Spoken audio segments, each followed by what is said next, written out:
Bonjour, hi. Welcome back to another episode of CanadaOne. In fact, this is the 25th episode of our CanadaOne show. The show where, a lot of things can be said about what I'm spitting or about me as a person or about me as a host. But what I truly only care about and my only takeaway, that I hope you have, the only takeaway, if you get one message out of all the shows I've done, if you've listened to any of the episodes, there should be only one message that you're getting. And that's, I want Canada to be for Canadians. I want the Canadian government. I want the Canadian population. I want you. I want the media. I want businesses. All to be one thing and one thing only. And that is put Canada first. CanadaOne, Canada First, it's all the same movement. It's a fundamental ideology where we've strayed so far from the path for 50 years, where politicians, where the media, where the population in general has continuously moved more and more. And I don't even just want to talk about, left-wing ideologies or woke tards. I want to talk about, in general, even the right-wing parties, they're not that much better. I want to talk about how, you look over the history of Canada, which has an extremely long and rich and deep history, where us as a people, we have deep cultural ties to this country. We've become Canadian. And that's all I want. I want everyone to recognize, and I want everyone to be more patriotic. I want people to say that, they're proud of being Canadian. They don't want to be American. They don't want to be European, German, British. They don't want to be, Ethiopian or Chinese. No, they want to be Canadian. And that's what I think we've lost. In modern times when, the left has absolutely taken over every possible piece of media. You want to talk about television, you want to talk about, music, podcasts, you want to talk about movies, TV shows, you want to talk about even the education system as a whole. And I think that a lot, in fact, most of the propaganda, and I call it propaganda because a lot of it isn't based in actual reality, and a lot of this has been pushed, by the left-wing people, the leftards, who have completely taken it over, and they're pushing us into a direction that is not healthy, that is not good, and in fact is trying to actively destroy Canada as an idea.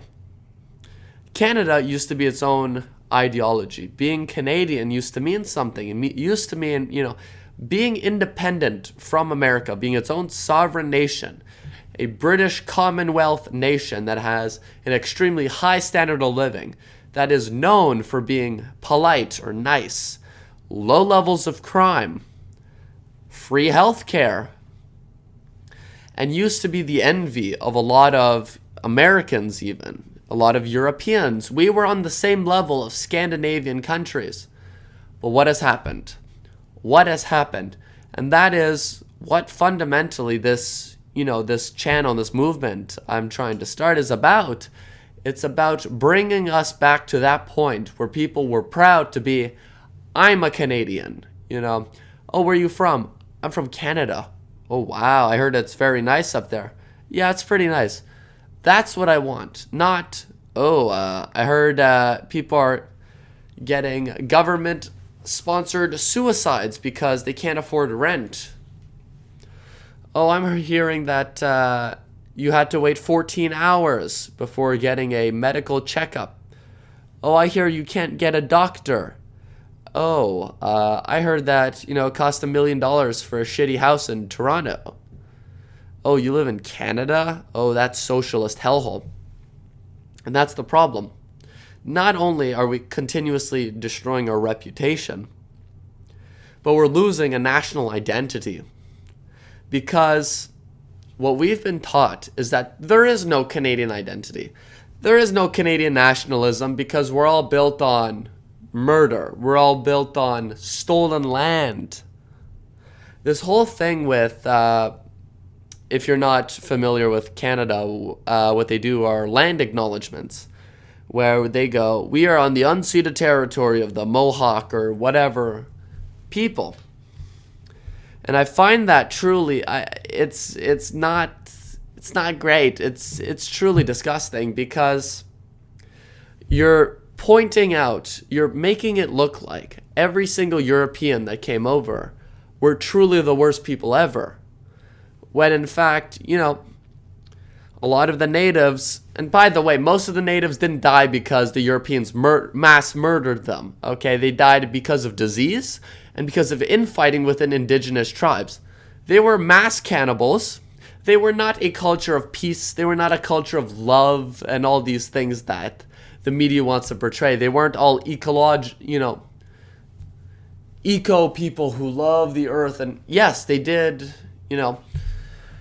they did use all the animals' skins and the hides or whatever. That's because they needed to. But once the Europeans came, in fact, a lot of them embraced the Europeans. Why? Because Christianity, which was, listen, I don't want to say this, it civilized them, but it civilized them. Christianity did civilize a lot of them. Because beforehand, unlike what popular media wants to teach, they were murdering each other. They were having massive fights. There were things called the Beaver Wars, where the Iroquois, the Mohawks, and the Algonquins would all have massive fights between each other. They also had slave labor, where they would buy and sell, enemy prisoners of war into slavery. They would sell women into slavery. They would go into neighboring tribes, kidnap the children, sell them off. The Aztecs would sacrifice 10% of their population every year and then eat them. That's a fact, by the way. It's not like these cultures were these epitomes of peace or the epitome of human civilization. And it's also not like all the Europeans were racist. When Columbus first arrived in Hispaniola, you know what he said? He said these people would make as good servants to the Queen as any other European. The only thing they lacked was Christianity. They only lacked Christ. So when Christopher Columbus came, and when he means servants, he means it as the sense of any other Spaniard. They would be servants to the Queen, and they would be good servants to the Queen. They would be good citizens under the Spanish Empire. And in fact, a lot of the natives were able to quickly assimilate to, European cultures, especially to Christianity. Why? Because in Christianity, you have all these saints, right? And that worked quite well with the indigenous people's polytheic religion, where they had multiple deities that they would, pray to or that they would believe in. And this would work as they would integrate those deities as saints, and then a lot of them would convert to Christianity. And in fact, even if you look at New France, right, a lot of the indigenous people, they would go seek out the Europeans for shelter against neighboring warring tribes of indigenous people, because they had a sense of morality, because they had better tools. And also the fact to think that, a few hundred Europeans would be able to mass slaughter hundreds of thousands, if not millions, of Native Americans in Hispaniola and in, America as a whole. It's preposterous. Yeah, sure, they had a few muskets, but they would massively get outnumbered by bow and arrows, by spears, by all the weaponry that the indigenous have. By the way, they hadn't invented the wheel. They hadn't found any, besides gold, they hadn't used metal at a large scale at all. So even to say, it's not like saying that these people wouldn't be advanced, but the level of advancement that the indigenous people were at when the Europeans showed up would be the same level of advancement as in early Mesopotamia when the first civilizations were starting out. So that's the type of people they're dealing with. And again, the Europeans didn't see them as lesser. First of all, this whole idea of racist Europeans didn't even exist back then. That only started after Darwinism.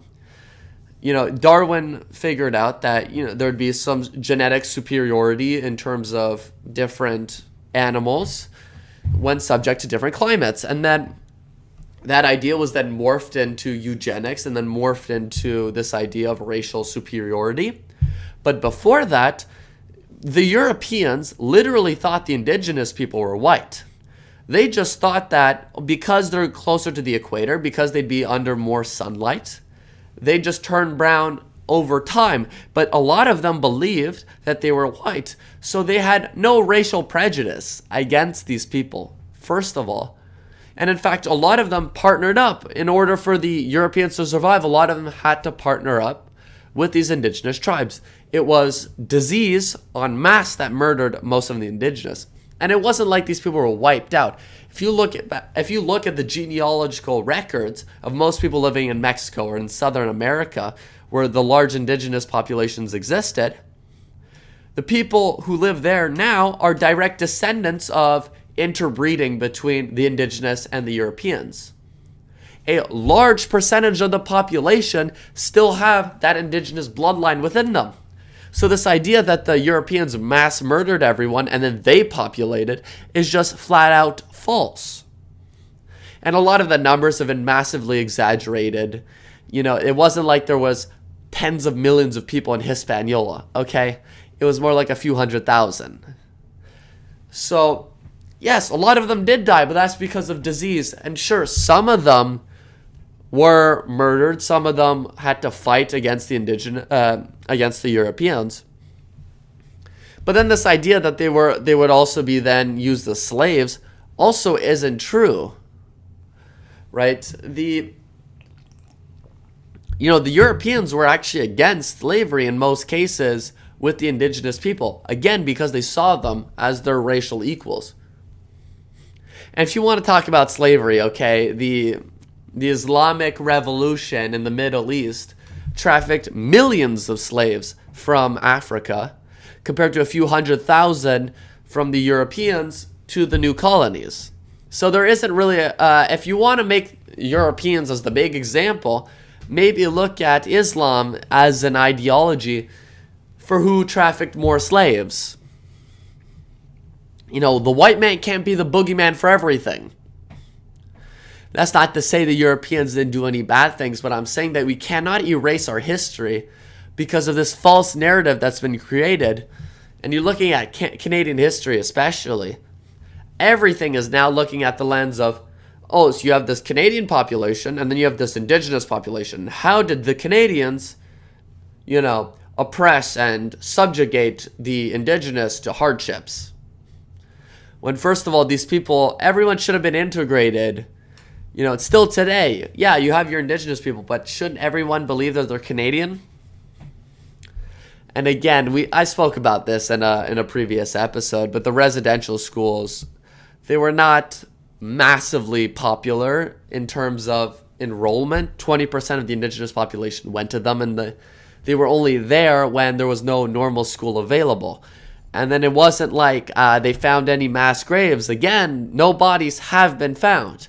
And then they started coming up with all these ideas after no bodies were found, after $8 million was spent in Kamloops to dig up all the dead bodies. And they started conjuring up these ideas. They're like, well, they used infernos and they used the furnaces to burn all the dead bodies. Hundreds of dead kids they would just burn up and then no evidence would be found whatsoever. Find that hard to believe.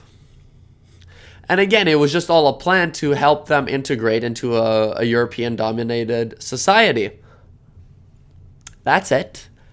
That's all it is. But anyway, that was just the little intro. I wanted to start off this 25th episode a little hot. Get a little, recap of a few of the things we've spoken about.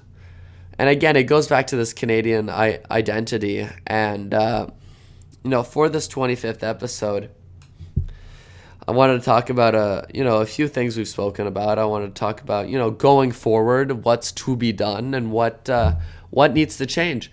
One of the things that I kind of look positively towards is the political landscape of Canada. Though I'm not a fan of the Liberals, obviously, and I'm also not a fan of the Conservatives because I find that they're the same. They're basically the Liberals slightly shifted. It's the same thing. But in Canada, unlike in America, there's no there's not the two-party system. We have multiple parties. And again, a lot of those parties are just left-leaning. You've got the Green Party, the NDP. You've got which is the New Democratic Party. You've got the Liberal Party. Then you've got the Conservatives moving slightly to the right. You also have the Bloc Québécois, it's very interesting because it is the only Canadian political party that is only there to represent one province, and that is the province of Quebec. And it's funny because their goal was never to win prime minister. Their goal was just to, protect the rights of Quebecers. And why is there this big tension in Canada in terms of Quebec and the rest of Canada? For those of you who don't know, Quebec is the only French majority province in Canada. And they've taken this cultural traditionalism, this cultural protectionism to the absolute extreme, even though I still don't think they go far enough. But what they've been doing is they've implemented several new laws and new bills which are there to protect the French language and the French heritage. Because Quebec was before the British beat the French in the 30 Years' War, most of the Canadian territory was populated by France. It was French-Canadian territory right along the St. Lawrence River. And then the British took over, and then they populated with their Anglophone, subjects. But Quebec was able to, distinct itself because of its French majority and the fact that French, because they were mostly Catholic, were able to outbirth all the Anglophones and even outbirth all the immigration from Britain. They were able to keep their dominance in this segment of Canada. And once it became a province, because Canada is supposedly based off of this, this bilingualism, which is truly an outlier if you look at any of the developed countries. You cannot name a single developed country which is bilingual at the highest level of government. And it's federally mandated that any government official in the federal government, any politician, maybe not politician, but the prime minister needs to speak French and English. You need to have government officials which speak French and English. So you have this bilingualism at the highest level of government, which is truly you don't see this anywhere else. In America, it's English. In Australia, it's English. In Britain, it's English. In France, it's French. In Germany, it's German. You don't see this anywhere else. And that's why I think Canada, though it's a small population, though it's sparsely populated in a massive territory, and everyone looks at it, they're just America 2.0. They're just left-wing America, which isn't wrong, and that's one of the issues. But it goes to show that, this little country, and I mean little in terms of population and global influence, this little country has been able to do something exceptional with itself, and it has this crazy, rich, long history with the British, with the French, where they'd battle each other out. But back to the original point of Quebec, where Quebec needs to be this extreme in terms of its language laws and protecting its heritage, because when looking at all the other Canadian provinces, with the exception of New Brunswick, maybe, the French language is not being protected. In fact, it's being actively oppressed. And it's only beginning now to come to fruition where, maybe people are starting to accept that maybe we need a little bit more French in the provinces, where 70 to 80% of Quebecers can speak French, a lot of them as well as English. The average around Canada is more like 20%. If you look at all the Western provinces, it's 20-30% at the most. If you look at even Manitoba, which was literally created to give a homeland to the Métis, where European and indigenous descendants of interbreeding and intermixing. Another piece of evidence showing that the Europeans totally intermixed and didn't commit a genocide against the indigenous people. Manitoba was literally supposed to be the homeland for French-speaking Métis, where bilingualism was enshrined in, the constitution of the province, and yet to this day, French-speaking is nowhere near that one of Quebec or even New Brunswick. So Quebec needs to have this strong, this strong identity, and I think that's what we need to bring to Canada as a whole. If Canadians as a whole were as patriotic as French Quebecers, we wouldn't be having this conversation. We wouldn't be having any issues, because the French Quebecois people are the most patriotic. They love their province. In fact, they love their province so much that they voted twice. They had 2 referendums in Canada to separate Quebec and make it its own country. Though they failed by very small margins. In fact, it was less than 1% in terms of total referendum vote to stay within Canada. 1% on the second time. But I want to bring this Quebec enthusiasm to Canada as a whole. There is several problems, especially when looking at this, this language issue, where because language is a provincially regulated, competency, obviously the federal government can't really mandate it. But looking at Canada historically, the federal government has overstepped in provincial rights for the past, several decades. If you want to look at this free healthcare thing, what people don't understand is that healthcare was originally created as a provincial competence. This meant that it was regulated, funded, and completely taken control by the provincial government. However, a few politicians from Saskatchewan, some very left-leaning politicians, came up with this idea of, let's socialize healthcare. Let's make it healthcare free for everyone. And how would they do this? How would the federal government be able to infringe on all these provincial, competencies without making it look like they're, stepping their toes in the wrong places? Well, with money, basically. The federal government spends over $50 billion a year giving that money to every province and territory in order, which is called health transfers. These are provincial transfers from the federal government in the tunes of billions and billions of dollars in order to pay for the health care.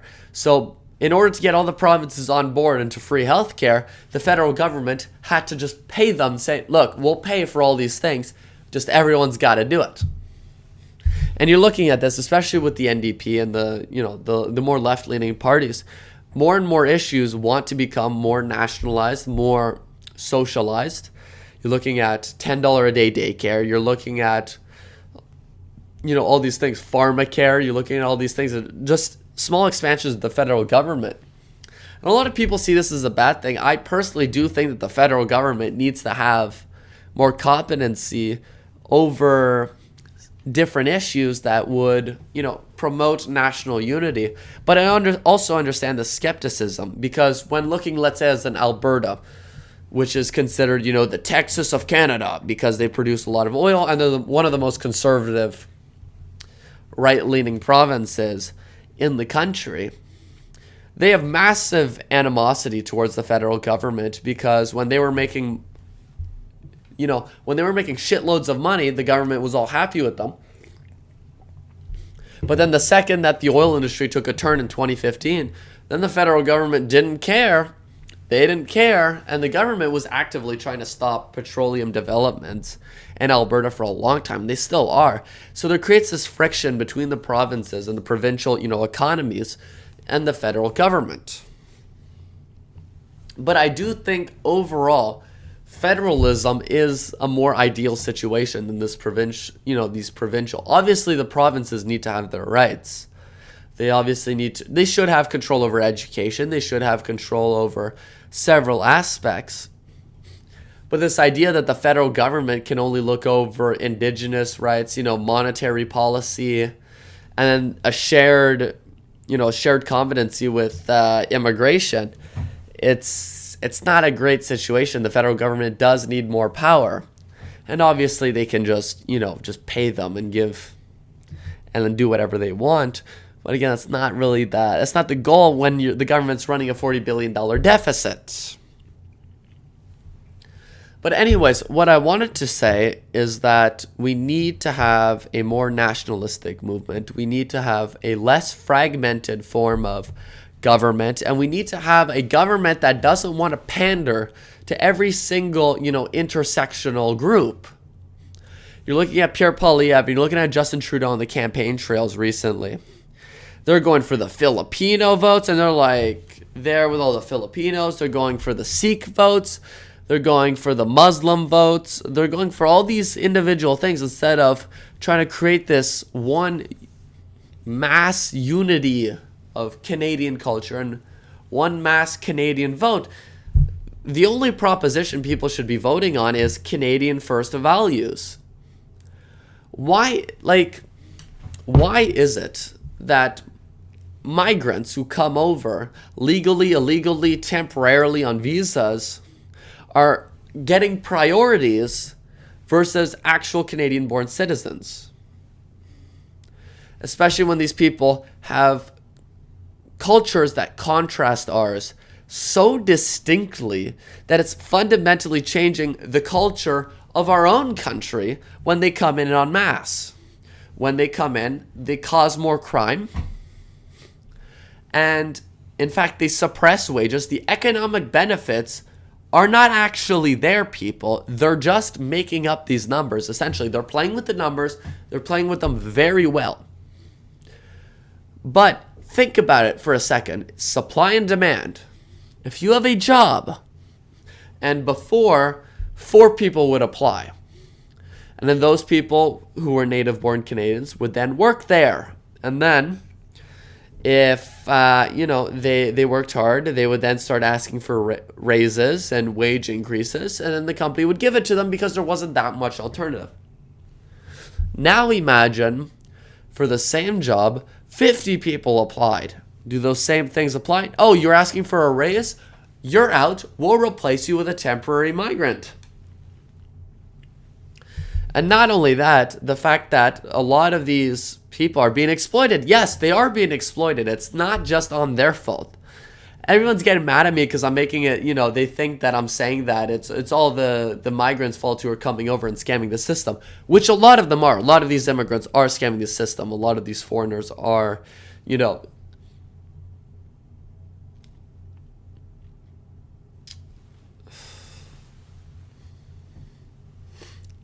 I need to blow my nose. Oh, fuck.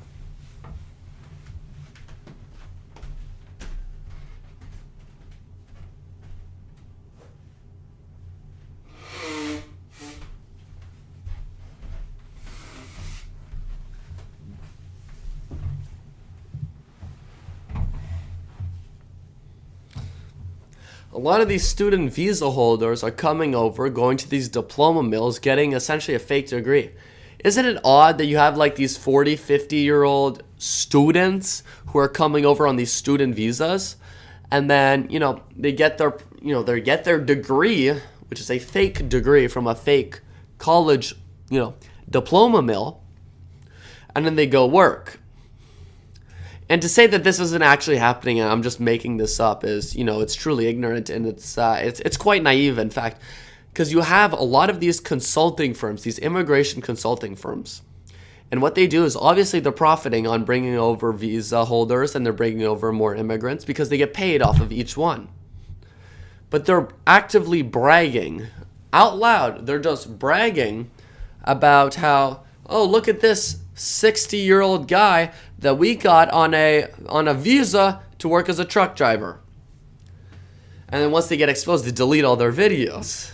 Harrison Faulkner, as usual, doing great work on X. But, so this is what they're doing. You got these 45-year-old guys from India coming over on these student visas, and they're just here to work these low-skilled jobs. And again, these jobs, which were originally taken by high schoolers and, CEGEP students or college students. There were entry-level jobs that were meant to give them a little bit of experience as they were getting their studies going and to make them a little bit more money so that they could, get their first apartment, get their first house before they go to their actual career as they're studying. But now that dream is gone. That is truly gone because you have an endless supply of temporary foreign workers, of, permanent residences, of these immigrants that come over, legal and illegal, which will not ask for a higher salary because no matter how much they're making at McDonald's, minimum wage is still 10 times better than what they're making in India, or they're in China, or in Pakistan, or whatever country they're coming from. So it's simple economics, and then the reason why the governments and businesses like it because it suppresses wages, and then these people don't create unions, obviously. But the government likes it because they can just boast that, look, our GDP is growing. Because when you bring in people, they're obviously going to, they get these jobs and they're going to spend money. And that's going to boost the economy. But you look at GDP per capita, it's been stagnant. In fact, in Canada, it's been down. In terms of G7 nations, Canada has been one of the worst performers, I believe, in either the last or the second to last. In terms of worst performance for GDP per capita, you look at our productivity, it's absolutely stagnated for the past several years. Why? Because of mass migration and because we keep offshoring all our jobs. And not only that, all of the jobs now that are being created are part-time jobs and government jobs. There are no more full-time private jobs. In fact, they've been going down consistently. So all these new jobs that people are getting, maybe that's their second job, maybe it's their, maybe they're only working 20 hours a week. They're not getting full-time jobs because the economy isn't that good. We always like to imagine that Canada is like this, this little brother to America. Oh, Toronto is just the New York of Canada. When really we're like a bottom 10 state of America. We're like Alabama. We're like Kentucky in terms of our productivity, in terms of our GDP per capita, in terms of all these things. Yeah, sure, you get free healthcare, but you also get taxed 50%. The dream where you go to high school, you get a job working fast food, you go to college, maybe you keep doing your job, you go to your career, and you saved up enough money, and then you start your career, you're able to get a house, maybe you're able to rent for a little bit before getting your house. And the average house costs $300,000, $400,000. That's gone, by the way. If immigration doesn't go to zero tomorrow, what we need is immigration to go to zero. We also need to start deporting, especially illegals. If we have 500,000 illegals living in Canada, they should all be deported. Everyone who lives here illegally needs to be deported. Oh, there's no such thing as borders. Wrong. You're ruining the culture. You're ruining the country. If you're here illegally, deported. Immigration, zero. Deportations, massively up. And one of the biggest issues is the fact that, we're bringing in all these low-skilled people who then scam the system and are able to bring over their extended family, including their grandparents. And I thought the whole point of all of this was to ease to pay for the social safety net that we have for all the pensioners.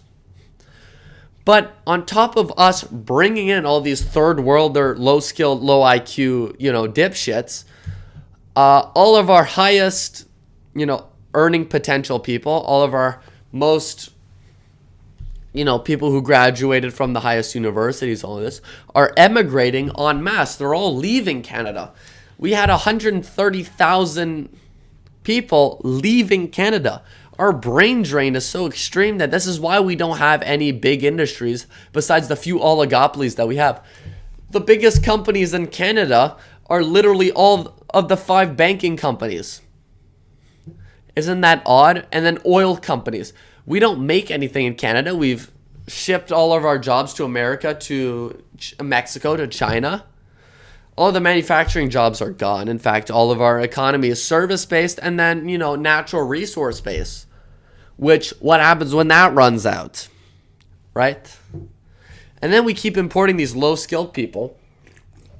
who will not integrate, who not only choose not to integrate, but actively de-integrate. They form their own communities.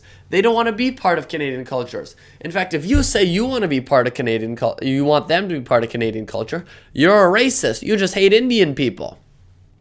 Where America has a problem with mass Hispanics coming into, the country, and the Chinese, we have the same issue, except it's with Indians and with the Chinese again.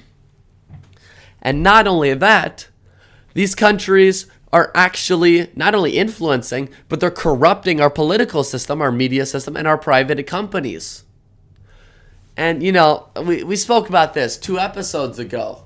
They're literally infiltrating our government, and they're taking control of policy decisions. They're choosing who's getting elected. And we probably have over 100 members of parliament who have literally committed treason, and yet the political establishment doesn't want to say anything about it. They don't want to talk about, we can't release the names because that would hurt election. Good, it should hurt the election. I don't want to vote for anyone. I don't want any Canadian to vote for people who are literally doing treason, committing acts of treason against this country to foreign countries. Canada should be Canadian. Canada should be for Canadian people. And if that's controversial, then every other statement about how, China should be for the Chinese or that Africa should be for the Africans, all those are also disqualified in terms of statements. But Canada should be for Canadian. We've got a beautifully long history. We've got a complicated history that's been, that's then translated into this culture, into this heritage that we have. And yeah, this culture where you go outside, you walk down the street, you nod at the people. You go, how's it going? You smile, you say thank you, you say please. And that's not all we're known for. We're not just polite people. And by the way, that's going away when you keep importing people with cultures that are so different from ours. Cultures which, promote arranged marriages, which promote, these grooming gangs, these Pakistani grooming gangs, which have taken over Britain and a lot of Europe. It's a big issue over there. And to think that they're not here. They're bringing over drugs. Why is fentanyl and opioids all of a sudden this massive epidemic? Because we've got Chinese products coming through the border, creating these fentanyl labs, and then being shipped all over Canada. So I'm not just going to blame the immigrants. Obviously, it's not the immigrants, but the biggest issue, and this just became, this new study just came out that immigration just became a top 5 issue for Canadians, surpassing climate change, because I think the rhetoric is shifting. People have lost interest in this climate narrative, truly, and I think it's good. I think we need to move away from this. And again, I love my community. I love the trees in the community. I'm not advocating for, just mass pollution everywhere. I'm just saying that you can have conservatism in terms of the environment. You could have your parks. You could have your trees. You could have these green spaces. I'm extremely in favor. In fact, I'm very much in favor of all these things. But to say that you need to be taxed because of your carbon usage, you need to, you need to pay for expensive electric vehicles. You need to pay for electric solar panels. These are all just tools to control you, to bankrupt you, and to make you think like you're the issue. And again, it's all these, it's these globalist ideals that are just propagating to our country in order to make us less nationalistic, less patriotic. Why aren't we patriotic? Because through our entire education system, through the media, through everything we've been taught, it's hate Canadians because they're based on white European racism and based off of, exploitation of the natives and all these things. Even though the standard of quality has gone up, literally, you cannot count how much the standard of living has moved from where the Indigenous lived to how the Indigenous live now, right? But what I'm advocating for is, a movement to the right in terms of Canadian politics. For too long has the left dominated. Canada has been, You look at Canadian politics, it's always been the Liberal Party. It's always been the left-wing ideologies. And even the right-wing party, the conservative parties, are literally just moderate libtards. Sorry, that's just a fact. If an American looked at the Conservative Party, they'd go, well, these guys are just moderate Democrats. So this is why I'm very happy to announce that I got a text a few weeks ago from someone who worked as the vice president of the youth wing of the People's Party of Canada. And they essentially recruited me to the party. And I'm very excited to now become a member of the People's Party of Canada, founded by Maxime Bernier, the People's Party of Canada, which I think should be renamed to Canada First, or the Canada First Party. I think that would be much better because of the negative connotations. But anyways, I'll get into that another time. The People's Party of Canada, founded by Maxime Bernier, who was a minister in the Conservative government under Stephen Harper, but then left the Conservative Party and formed his own, even more right-wing party, one that was massively opposed to, the COVID lockdowns and the vaccine passports and the vaccines in general, and have become essentially they have become the most right-wing party in Canadian politics. Obviously, they're looked down upon as this far-right extremist party, even though a lot of their policies aren't that extreme. Their immigration policies reduce immigration to 100K to 150K a year, while capping student visas and international, and temporary foreign workers, which, by the way, is still too much. It should be zero, but, we'll get one we take, and then, when I ultimately become the leader of the party, we'll turn it down to zero. We know what we're doing. But, so they've got a lot of, their economic policy, free trade, though I do think that they should have gone more of the paleo-conservative type route, where, more protectionism, more isolationism, more national identity, which I do like. That's one of the main things that I really like, is repealing the Multiculturalism Act. In fact, trying to, create this Canadian ideology while reducing immigration. And again, they don't want to turn it to zero. They want to turn it to 100,000. But, I think they're the best option right now. And going forward, when looking at the next election, I think that the People's Party of Canada is the best option in terms of what we have. And I think that, even though I don't agree with several of their policy platforms, yes, they are free trade. Yes, they have a lot of these things. They won't talk about abortion, though, because, no one in Canada is allowed to talk about abortion, even though we literally murder 100,000 Canadians every year, even though we're in a population crisis and we need to import all these people. Yeah, that maybe we could fix that right there. But I do like a lot of it, the platforms, and I like the realism in terms of the climate, and I like a lot of these things. But again, this party is basically just maybe a righter wing, of the Republican Party. It's basically the same thing. And again, yes, I don't necessarily have to agree with everything they say, but maybe 50% of the things they say I agree with, which is a lot more than all of the other parties. I'll say that. And that's why I think that, by giving them support, we're kind of shifting the political landscape, so that by moving it more and more to the right, maybe then we can have, conversations about bringing immigration to zero. How do we fix the birth crisis? How do we bring back Christ into our society? How do we bring back, more socially conservative values in terms of the traditional family and the nuclear family?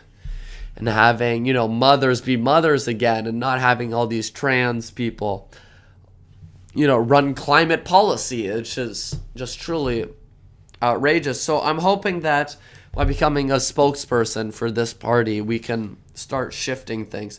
And then ultimately, the goal is to, make it Canada first, make it CanadaOne, because that should be the only priority of any political party in Canada. It should be to make Canada first, its official policy. CanadaOne should be its only priority. There should be no other country that are above Canada or even close to Canadian values. Foreign aid should be zero. Immigration, zero. Up the tariffs, bring back John A. Macdonald's national policy. We can do well with isolationism. We need to kick out these transnational American corporations, these European corporations that are so massive and they're just sucking out our resources. We're offshoring all our jobs. There's nothing real being produced in Canada anymore. What's actually manufactured in Canada? Nothing. People should be buying made in Canada goods. We should be doing all these things that promote Canada and nothing else. We need to make, as conceited as it may sound, and Donald Trump. And again, I'm not the biggest fan of Trump, even though as a person I do support some of his policies. I do think that he kind of lacked on a few of the a few key policies that he kind of promised in 2016. And again, I don't like him not because the same reasons you don't like him. You think he's a racist. I don't like his immigration policy. Okay?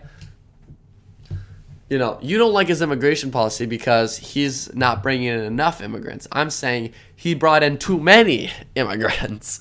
But again, that's not the issue here. We're talking about Justin Trudeau, who's bringing in massive amounts of people, mass migration. And in fact, it just happened today, I believe, that Canada just hit 41 million people in population. That's 8 months ago, we had 40 million people. We gained 1 million people for a population of 40 million in 8 months. That's growing as fast as the American debt levels. No, I'm kidding. But, these levels are too high. And, it's almost taboo. Honestly, it's taboo. You say any of these things and you're immediately a racist. You're immediately a bigot. You ever try to say these things at a CEGEP campus? CEGEP is just the intermediary between high school and college in Quebec. But in Canada as a whole, it would just be grade 12 in college. But, you say these things in college and it's like, wow, you're really a racist. Or what are you, a white nationalist? No. I don't really care what race you are. I just want Canada to be for Canadians. And again, you're looking at the immigration issue. Again, the economics aren't there. We're not supporting the old people. They don't subscribe to our cultural beliefs. They don't subscribe to our heritage or our values or anything, and they're not going to integrate. In fact, even the second generations, a lot of them don't integrate, which is a massive issue. And then not only that, they commit disproportionately higher levels of crime. Again, we have 500,000 illegals in Canada. Why is nobody talking about that? Oh, we want to give mass amnesty to all the illegals. Why? Why not deport them all because they broke the law? If you want to make this moral judgment on the left saying, well, look, let's bring in all these immigrants, but we can't deport the illegals. They literally broke your system. I thought you had a system that was supposed to, vet all these immigrants that were coming over legally for the high skilled, for, the specific trades, which again, not really happening. Shouldn't these people who literally just cheated the system, shouldn't they be kicked out? It's funny, in Germany, they wouldn't deport any of the Afghan migrants or the illegals or any of the Afghan criminals, even though the Taliban in Afghanistan, big fan by the way, even though the Taliban in Afghanistan literally said, bring your criminals over, we'll prosecute them here. The German government still wouldn't send them over. I don't know why, but they just wouldn't do it, even though the Taliban literally requested that they be tried in Afghanistan and then put in Afghani prisons. This is the mental this is how mentally deranged these people are, because nothing makes sense. You can't break down any of their policies because none of it is based on anything. It's all based off of these globalist lies, these Marxist cultural ideologies that are just meant to destroy and pull down the white man. Oh, you're not part of any intersectional group? I don't care about your opinion. It's just meant to pull us down and ultimately destroy the Canadian race, destroy the white race. They don't like the whites. Canada has been home to many generations, but a lot of them don't integrate, and that's a big issue. I don't want to see, you used to have Little Italy. You used to have Chinatown. Why? Why did they have to do these towns? Because back then they were kind of persecuted. There was a lot more racism. Society was a lot less tolerant. So as a protection, mechanism, they would have to group up together and form their own communities. But then over time, obviously, they became more and more Canadianized. However, now you're seeing these, instead of Little India, you're seeing Big India. And then Brampton is all, 20% of people in Brampton are native Canadians. And I mean native in terms of, the European heritage. 20% of a large Canadian city is actually Canadian. And that's not to say that not all the Indian people there are, they're criminals or whatever, that they haven't integrated. That's not to say that. But I'm just saying that the immigration level has been too high for way too long. Even 250,000, which was the Canadian average before Justin Trudeau, that was still too high. But now we've doubled it. And now we keep increasing it. And he keeps wanting to increase it. And Pierre Poilievre isn't going to do anything. The Conservative Party isn't going to do anything. Jagmeet Singh of the NDP will probably increase it as well. The Green Party is not even a real party. Let's not even talk about them. The only true party that'll do anything on immigration is the People's Party. And you might not agree with anything that they say, and I don't even agree with everything that they say, but they are fundamentally the best party, and they will be the party I will be running with and hopefully getting involved with. Speaking of that, in the first weekend of August, I will be at the People's Party of Canada's Revision Conference, where I'm hoping I'll be able to do large vlogs and hoping to be able to network with a lot of people and, spread my ideas about how we can actually improve the party. So if any of you are actually going to the Revision Conference 2024 in Gatineau, shout out to you, and I hope to see you there.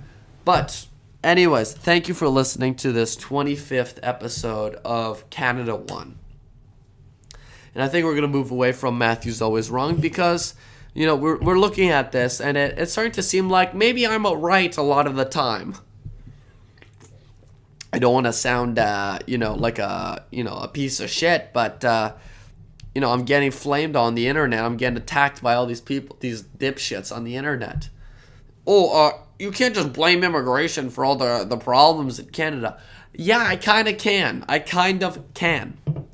Anyways, thank you as always for listening.